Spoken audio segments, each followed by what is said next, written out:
Bom dia! Lindo, maravilhoso e abençoado dia na presença de Deus. Estamos no dia 791 do projeto Bíblia para Iniciantes, continuando aqui este capítulo maravilhoso, capítulo 4 da primeira carta de João à igreja, amém? Um capítulo que fala muito sobre o amor ágape, o amor de Deus por nós, esse amor que nós precisamos trabalhar dentro de nós, aperfeiçoar esse amor dentro de nós. Vamos falar sobre isso hoje, amém? Olha só, hoje nós vamos do versículo 12 até o versículo 16. Ele diz assim: nunca ninguém viu Deus, ou em outra versão, jamais alguém viu a Deus. Uau! Eu creio o seguinte, que como lá em 1 Coríntios 15 fala, que quando nós estivermos prestes a estarmos com Deus para sempre, o nosso corpo, quando a gente morre, nosso corpo volta para a terra, volta para o barro, e quando a gente for no tempo certo ressuscitado para a glória, para estar junto com Deus, diz lá em Apocalipse capítulo 21, que não haverá sol nem lua, porque não haverá dia nem noite, porque a glória de Deus é tão grande que vai iluminar a Nova Jerusalém para a eternidade, o tempo inteiro.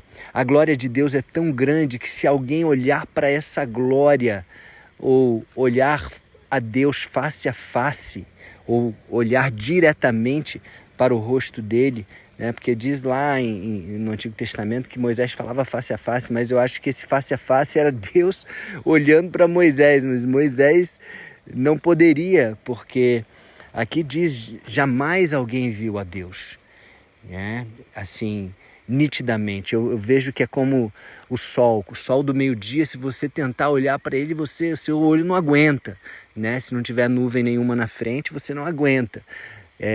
E Deus, eu creio que é assim, ele tem alguma coisa, alguma coisa na frente ali, mas quando nós estivermos com ele na glória, diz lá em 1 Coríntios capítulo 15, que nós vamos ressuscitar num corpo incorruptível e imortal. A gente vai deixar esse corpo corruptível e mortal, esse corpo vai ficar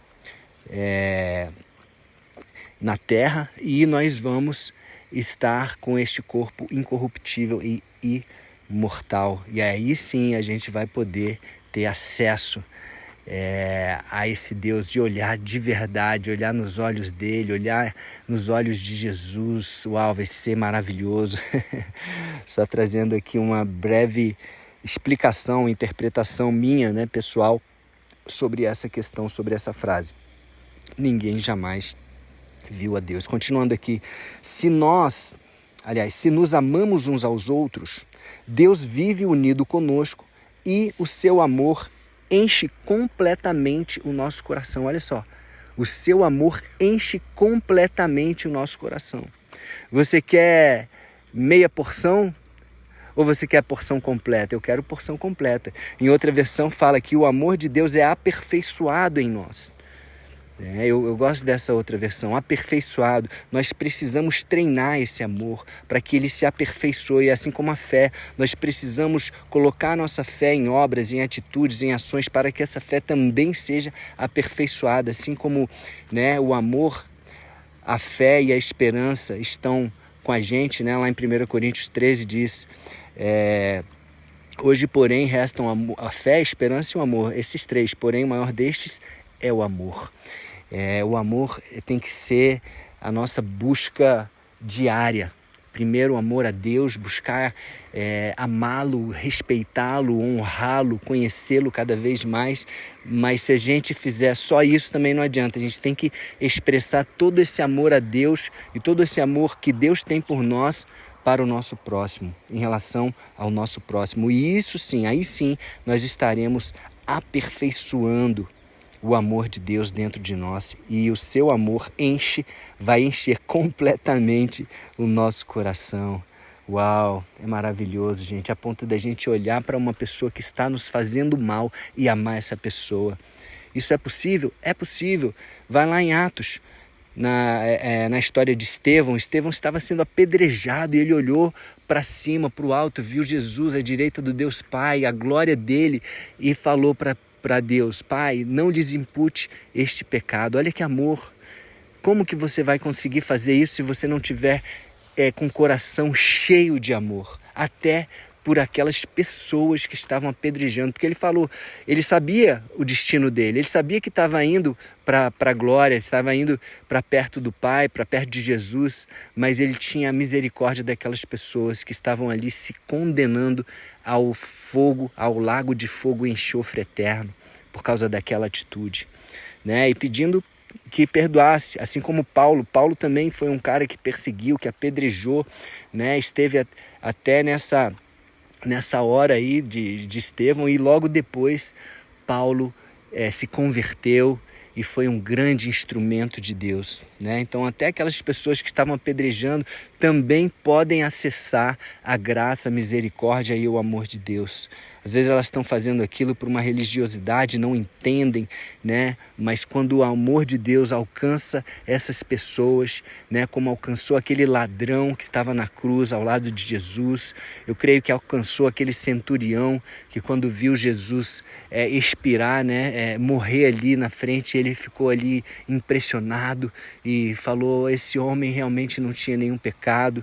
Então eu creio sim que muitos que estão vivendo hoje no pecado podem sim, como eu, né? Muitos. Eu sou exemplo disso, né? Quantos não podemos julgar? Nós temos que realmente praticar esse amor, aperfeiçoar esse amor cada dia mais e mais nas nossas vidas. Não concordar com o pecado é diferente, né? Abominar o pecado, mas amar o pecador. Então vamos lá, versículo 13. A razão por que podemos ter a certeza de que vivemos unidos com Deus e de que Ele vive unido conosco é esta: Ele nos deu o seu Espírito, simples assim. É pelo Espírito de Deus. Como a gente não consegue ver Deus, a gente consegue o quê? Sentir o Espírito de Deus dentro de nós, e esse Espírito que inclusive nos ama tanto que nos convence do pecado. Fala, olha, porque às vezes o mundo está falando, não, isso não tem problema, isso daí não é pecado, não tem problema, mas o Espírito Santo vem e nos convence. E nessa hora a gente às vezes ali se arrepende, chora, fala: Pai, me perdoa, eu vou fazer diferente. Amém? Esse é o amor de Deus, um amor que exorta. Amém? E no versículo 14 diz assim: e nós vimos e anunciamos aos outros que o Pai enviou o Filho para ser o Salvador do mundo. Aí esse nós aqui, eu não sei exatamente se ele está falando dele, né, de João, de Pedro, dos apóstolos, né, que viram realmente, né, a voz do Pai. Pelo menos ali no Monte da Transfiguração, ele estava ali presente, isso a gente tem certeza, onde o próprio Deus Pai fala: esse é o meu filho, obedeçam, né?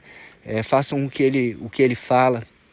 Então, talvez esse nós talvez esteja se referindo aos apóstolos, mas pode ser nós igreja, nós como igreja, nós vimos, nós sentimos, nós anunciamos aos outros que o Pai enviou o Filho, né? Eu anuncio, você que está ouvindo deve ser um anunciador das boas novas, porque o Filho não veio para julgar, ele veio para salvar.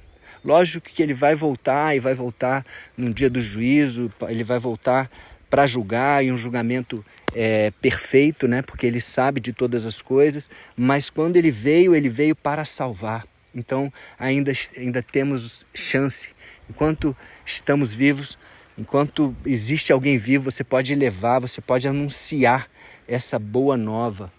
O Salvador veio, então nós podemos salvar pessoas, sermos instrumentos, né? Salvar não, nós podemos ser instrumentos para salvar pessoas através de Jesus, do Filho que veio para salvar como Salvador, Senhor e Salvador, amém? E para fechar, mais 2 versículos aqui, versículo 15: todo aquele que afirma que Jesus é o Filho de Deus, Deus vive unido com ele e ele vive unido com Deus. E no versículo 16, e nós mesmos conhecemos o amor que Deus tem por nós e cremos nesse amor. Deus é amor. Aí, mais uma vez, falando essa frase, Deus é amor. Já tinha falado no versículo 8, agora no versículo 16. Deus é amor. Aquele que vive no amor, vive unido com Deus e Deus vive unido com ele. Então, amigos, não há outro caminho.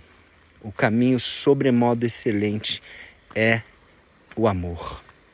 O amor é esse caminho, é a única forma que nós podemos viver agradando a Deus. Não só agradando a Deus, mas unidos com Deus. Se não estivermos em amor, se não estivermos no amor, não estamos com Deus. Se Deus é amor, faz sentido? Se Deus é amor e a gente não está em amor, a gente não está vivendo em amor, nós simplesmente estamos o quê? Afastados de Deus. Amém? Então vamos orar. Pai amado, muito obrigado por mais esta palavra, esta exortação, esta mensagem poderosa, este alimento diário que é o pão da vida, o pão diário. Obrigado, Pai. Obrigado por tamanho amor. Obrigado porque o Senhor nos amou de tal maneira que deu seu Filho para salvar as nossas vidas, para nos salvar, para nos perdoar. Obrigado, Jesus, por ter vindo em obediência e amor ao Pai, por ter nos provado que é possível viver desta forma, servindo e amando ao próximo. Obrigado, Espírito Santo, por estar dentro de nós, por nos ajudar, nos capacitar a vivermos em amor e por amor. Amém? Recebemos a Ti, Jesus, como Senhor e Salvador das nossas vidas. Amém? Então é isso, um beijo no coração e até o próximo dia do projeto.